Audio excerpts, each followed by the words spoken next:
soal pilihan itu, penuh dengan ancaman dan tekanan. Lantas, apa yang harus dipilih? Sedangkan kita tidak tahu jalan mana yang harus ditempuh. Begitu halnya dengan kondisi yang harus dihadapi oleh hakim A. Ancaman terhadap keluarga jabatan dan nyawanya telah menghantui isi pikirannya dalam mengambil keputusan. Apakah ia mampu memutuskan pengetahuan dan hati nuraninya? Inilah dia Mencari Keadilan karya Berthold, terjemahan W.S. Rendra. Selamat menyaksikan.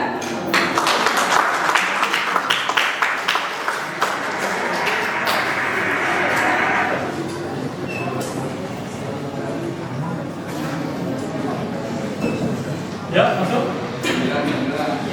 Baik, Pak.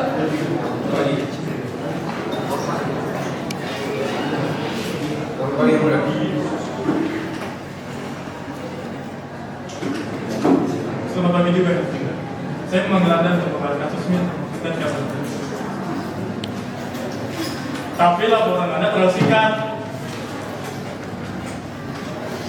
Tidak ada rincian, tidak ada motif, bahkan tidak ada kesimpulan sekalipun.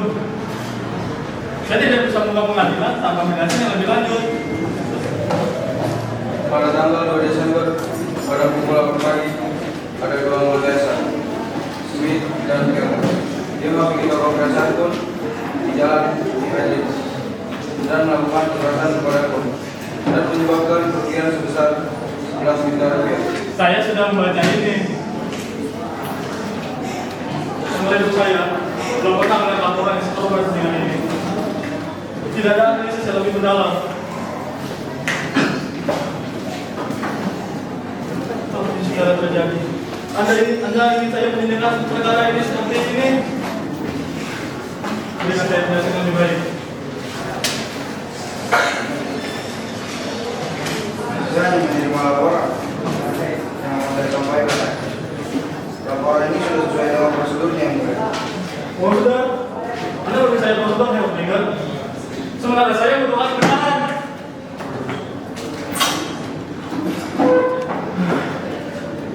Ini adalah kejadian yang sudah terjadi. Mereka, apa yang membuat Anda yakin bahwa Smith dan Kelly adalah pelaku sebenarnya? Apa yang Anda dapat membuktikan di luar laporan ini? Yang mulia, ini adalah kejadian yang sering terjadi. Mereka adalah bagian dari anggota desa yang memanfaatkan kekerasan untuk menjaga kekuasaan politik. Saya rasa ini sudah cukup jelas yang mulia.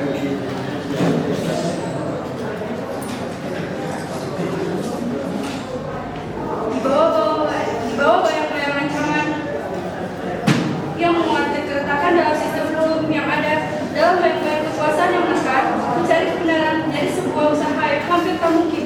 Mungkin keadilan seperti kabut luar sana, tampak dekat namun sulit untuk digenggam.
Siapa yang berbicara? Mereka datang mengambil semuanya, ambil berusaha. Orang tahu siapa mereka. Jika saya tidak berbicara, sama dengan menghormati diri saya. Tapi Tuhan, mereka punya kekuasaan, mereka punya pengaruh di mana-mana. Banyak orang yang ingin menolong mereka. Dan akhirnya aja, Tuhan bisa kehilangan segalanya. Mau bilang segalanya, saya hilang segalanya. Karena keadaan dia tinggalkan. Jika saya berbicara, maka akan mati diri saya. Apapun disukainya, sudah tidak usah takut melawan mereka.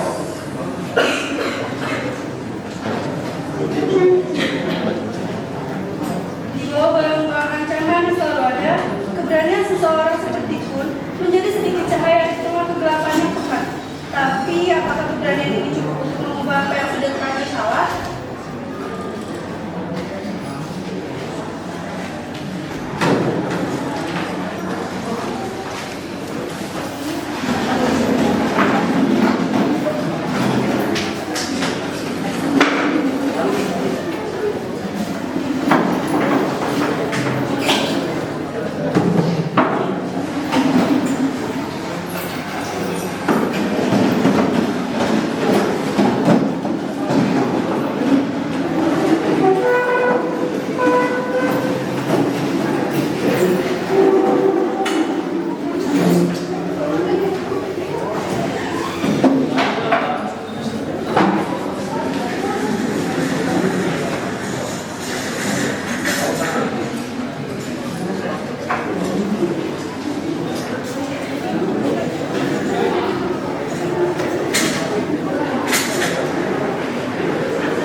Sidang hari ini dibuka.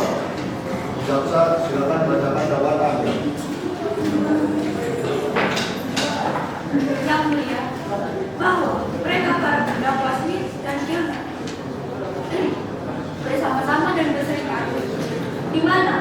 terdakwa 1 dan terdakwa 2 terdapat kerjasama satu dengan lainnya. Pada hari Kamis tanggal 30 Januari 2025, kira-kira jam 8 waktu Indonesia Barat atau setidak-tidaknya pada suatu waktu dalam bulan Januari 2025, bertempat di rumah saksi korban, pemilik toko perhiasan atau Saatnya jam ke-7 yang pengadilan negeri dimulai. Jakarta berwenang untuk mengadili. Setelah It's time to begin the seventh lesson. penyerangan dan penganiayaan berat yang dilakukan dengan bencana terlebih dahulu. Perbuatan tersebut dilakukan dengan cara sebagai berikut. Bahwa terdakwa 1 dan terdakwa 2 telah merencanakan dan mempersiapkan perampokan, penyerangan dan penganiayaan berat dengan cara mengatang-atangi korban, yaitu mencari tahu jadwal toko perhiasan korban pada waktu dan tempat sebagaimana terdakwa 1 dan terdakwa 2 menunggu saksi korban pun di dalam toko perhiasan milik korban dan menunggu korban masuk dalam toko perhiasan, bahwa melihat korban masuk ke dalam dapur untuk periksa sejenak. Terdakwa 1 dan terdakwa 2 langsung masuk ke toko perhiasan tanpa pengetahuan korban. Terdakwa 1 dan terdakwa 2 mengambil 10 unit perhiasan, bahwa terdakwa 1 dan terdakwa 2 keluar dari toko perhiasan dan bergegas pergi. Saksi Amanda, saksi Sapa, dan saksi Adelia melihat terdakwa 1 dan terdakwa 2 keluar dengan tergesa-gesa sambil menyerahkan korban, sehingga korban keluar dari dapur dan bergegas mencegah terdakwa 1 dan terdakwa 2. Bahwa melihat korban, terdakwa 1 dan terdakwa 2 dengan sengaja memukul korban di bagian pundak sehingga menyebabkan cedera. Terdakwa 1 dan terdakwa 2 juga menggunakan senjata tajam berupa pisau kecil yang terdakwa 1 dan terdakwa 2 sudah persiapan dari tempat tinggal terdakwa dan menusuknya pada tangan sebelah kanan korban dan membuat korban mengerang kesakitan yang didengar oleh saksi Amanda, saksi Sapa, dan saksi Adelia. Bahwa akibat perbuatan para terdakwa tersebut, korban mengalami kerugian berupa 10 unit perhiasan dengan nilai kerugian sekitar 11 juta rupiah yang telah para terdakwa ambil tanpa seizin dan tanpa sepengetahuan korban selaku pemilik toko perhiasan di Jalan Pedro, dan para terdakwa melakukan penganiayaan yang menyebabkan korban memiliki cedera dan luka berat. Para terdakwa juga bergabung dengan organisasi SH yang seringkali menggunakan kekerasan untuk mencapai tujuan politik.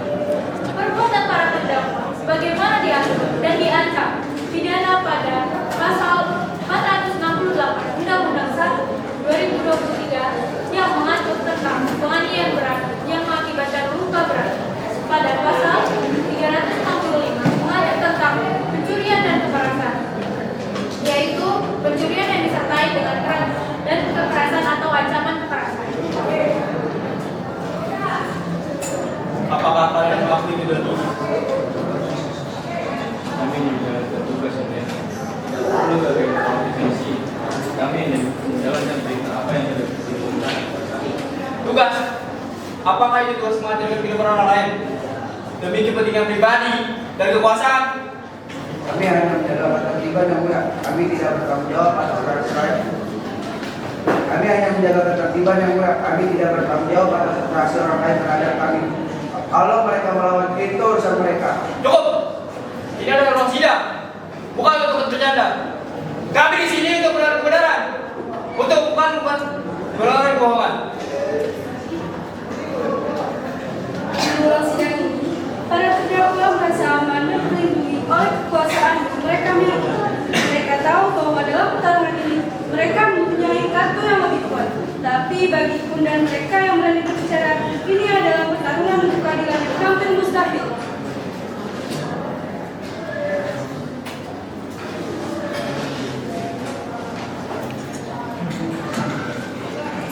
Setelah mempertimbangkan semua bukti dan kesaksian yang ada, bahwa pengajar ini menyatakan untuk pengendalian bilangan tahanan untuk sementara di penjara.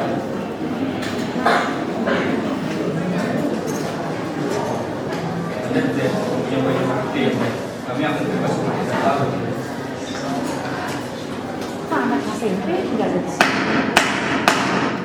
sidang dimulai. Kok nggak di penjara sih? Jelas-jelas kita melihatnya. Gak adil dong, harusnya di penjara.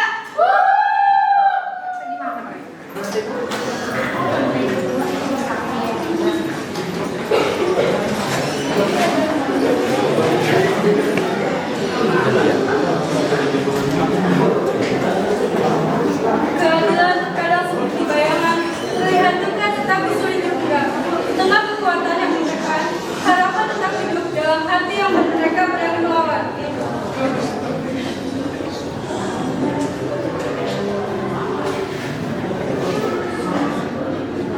Saya sebagai narator berterima kasih kepada Muhammad Rashid Shidi Kapita sebagai sang kitab dan Nopal Amali sebagai penulis.